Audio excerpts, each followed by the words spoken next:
아이들에게 학교는 안전한 곳이어야 합니다. 하지만 아이를 데리러 갔는데 아이가 학교에 없다면 부모의 마음은 어떨까요? 오늘 소개해드릴 사건은 미국 시골 마을에서 일어난 비극적인 사건입니다.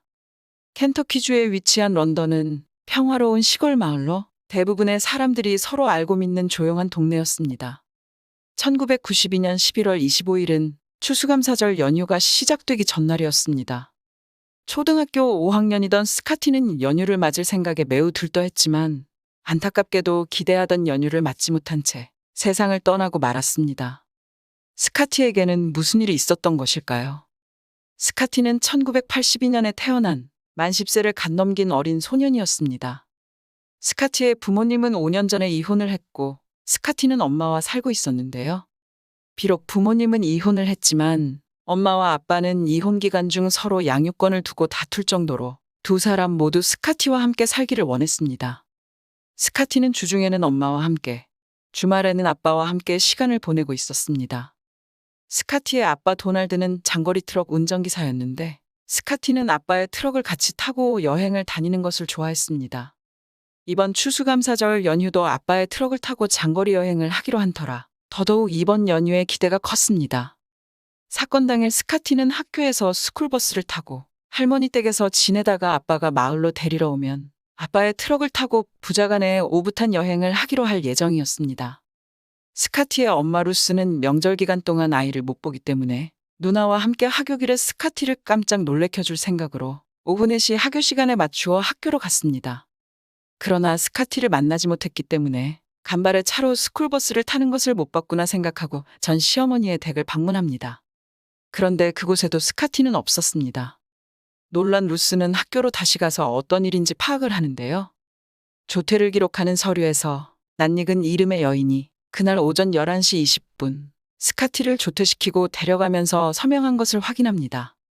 그 여자의 이름은 패트리샤 스미스인데요. 전 남편이자 스카티의 아빠인 도널드의 사촌 여동생이었습니다. 학교의 접수원은 자신을 학생의 친척이라 말하는 검은 머리에 안경을 쓴 젊은 여자가 찾아와서 아이 아빠의 부탁으로 아이를 조퇴시켜 데려갔다고 말합니다. 스카티도 자신을 데리러 온 그 여자를 낯설게 여기는 것 같지 않았고 두 사람이 추수감사절에 대해 이야기를 나누며 나갔기 때문에 상황을 의심하지 않았다고요. 하지만 스카티가 학교를 나간 지 이미 6시간이나 지났는데 아무런 연락도 없다는 사실은 많이 수상스러웠습니다. 당시는 휴대전화가 보편화되지 않았던 1990년대 초반이라 장거리 운전 중인 도널드에게 연락을 할 수 있는 방법도 없었습니다.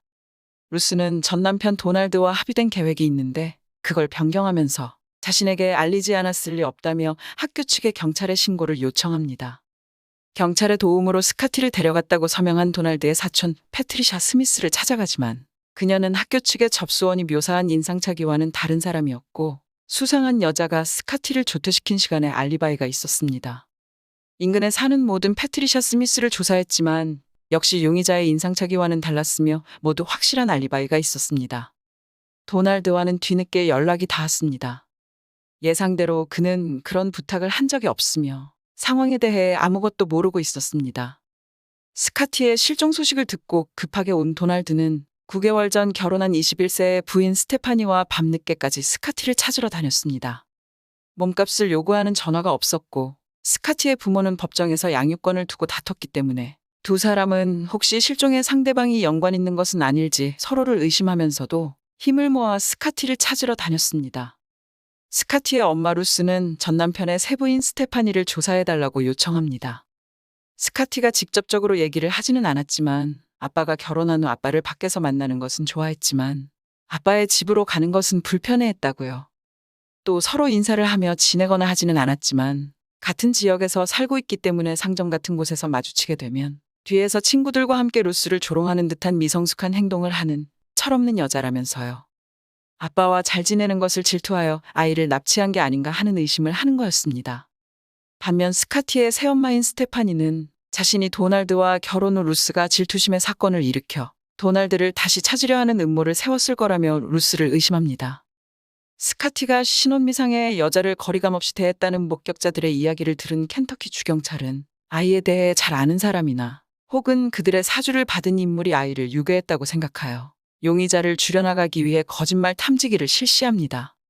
아이의 부모는 모두 사건에 대해 알지 못한다는 거짓말 탐지기를 통과했습니다.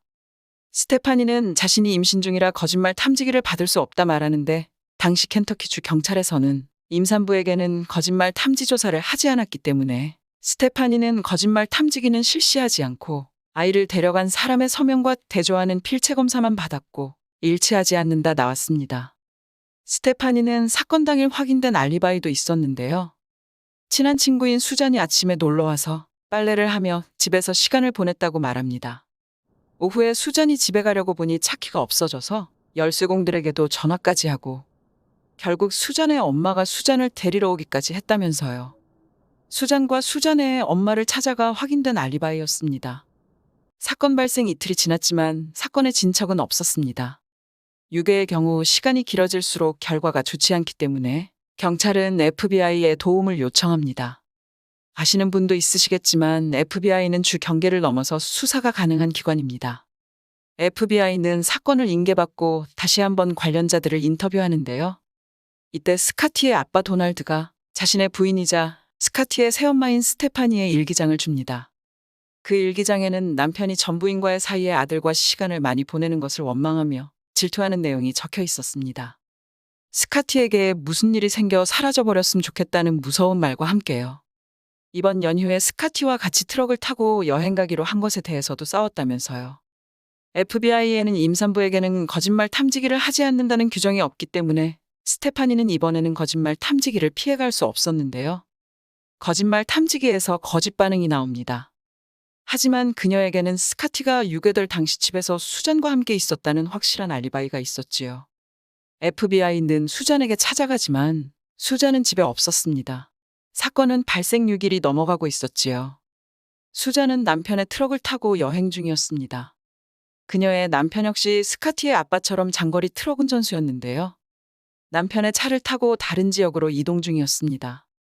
남편의 회사를 통해 목적지를 확인한 FBI는 그곳에서 수잔과 수잔의 남편을 만납니다. 혹시 그 트럭 안에 스카티의 흔적이 있길 간절히 기대했지만 아이의 흔적은 없었습니다. 수잔은 추가 조사에 동의해서 사건 당일의 행적에 대해 거짓말 탐지기로 검사를 하는데요. 수잔 역시 진실을 말하지 않는다는 결과가 나왔습니다. 그 질문은 스카티가 어디 있는지 알고 있느냐? 라는 질문이었습니다. 처음에 수잔은 스카티에 대해 본 적도 없고 자신의 친구 스테파니의 의붓아들이라는 것만 알고 있었다고 얘기했었습니다. 결국 필적 감정 결과에서 어차피 진실이 드러날 거라 생각했는지 수잔은 자신이 가명을 대고 스카티를 조퇴시킨 인물이라 자백합니다. 수잔이 밝힌 그날의 진실은 이랬습니다. 사건 당일 아침 9시 스테파니가 수잔의 집으로 찾아왔습니다. 그녀는 남편이 전 부인과 사이에서 낳은 아들이 둘 사이에 방해가 된다며 아빠를 만나는 횟수를 줄이라고 따끔하게 협박할 테니 학교 밖으로 부르는 것을 도와달라고 이야기합니다. 수잔은 처음에는 거절했지만 자신의 제일 친한 친구였기 때문에 수락을 했고 스테파니의 집에서 빨래를 하며 시간을 보내다가 가발과 안경을 쓰고 스카티를 데리러 학교로 갔습니다. 스테파니가 알려준 친척의 이름으로 서명을 하고 아이를 데리고 나왔다고요. 그동안 스테파니는 뒷좌석에 빨래더미 아래 숨어 있었는데 차가 출발한 지 얼마 안 되어서 스카티가 아빠와 보낼 추수감사절에 대해 즐거워하며 자랑하자 갑자기 뒷좌석에서 일어나서 스카티의 목을 조르기 시작하고 결국 세상을 떠나게 만들었다고요. 자기는 결코 스테파니가 이런 일을 저지를지 몰랐고 스카티가 다시는 부모님을 못 만나게 될 거라는 것을 알았다면 유인하는 것을 도와주지도 않았을 거라 합니다. 하지만 스카티가 계속 힘들어하는 동안 수잔은 차를 멈추지 않고 계속 운전했습니다. 당황해서였다고는 하지만 글쎄요. 결국 자신도 이 사건에 깊게 개입되어 있었기 때문에 어쩔 수 없이 스카티를 유기하는 데 가담했다고요. 두 사람은 산에서 이미 하늘나라로 간 스카티의 몸에 휘발유를 붓고 끔찍한 행동을 합니다. 수잔의 자백으로 경찰은 가방을 맨 채로 제거된 스카티의 유해를 발견할 수 있었습니다. 이 사건으로 수잔은 25년형을 선고받았는데요. 15년을 복역 후 2008년 가석방되어 자유의 몸으로 살고 있습니다. 스카티의 새엄마 스테파니는 사형을 받지 않기 위해 유죄를 인정하고 25년 후 가석방이 가능한 종신형을 선고받았습니다. 2017년에 실제 가석방 심사가 열렸지만 거부되었고 현재도 복역 중입니다. 당시 임신 중이던 스테파니는 복역 중 아들을 낳았고 그녀의 부모님이 그 아이를 키웠다고 하네요. 자신도 어머니가 될 임산부의 몸이면서 부자지간을 질투하여 그런 끔찍한 일을 벌였다니 정말 무서운 여자입니다. 이 사건은 켄터키주에서 아이를 데려갈 때 학교에 신분증을 제시하여야 한다는 법을 제정하는 계기가 되었다고 합니다. 아빠와의 연휴 여행을 기대하며 즐거운 마음으로 조퇴했을 불쌍한 스카티를 생각하니 너무 마음이 아픕니다. 오늘의 이야기는 막내뻘인 의붓아들을 질투하여 친구까지 동원해서 유괴하고 결국 생명까지도 앗아간 나쁜 계모에 관한 이야기였습니다. 사건에 관한 이야기나 의견들 댓글로 부탁드립니다. 가족들의 상처가 회복되길 빌며 다음 사건으로 찾아뵙겠습니다. 이상 해외 사건 스토리텔러 한나였습니다. 감사합니다. 안녕히 계세요.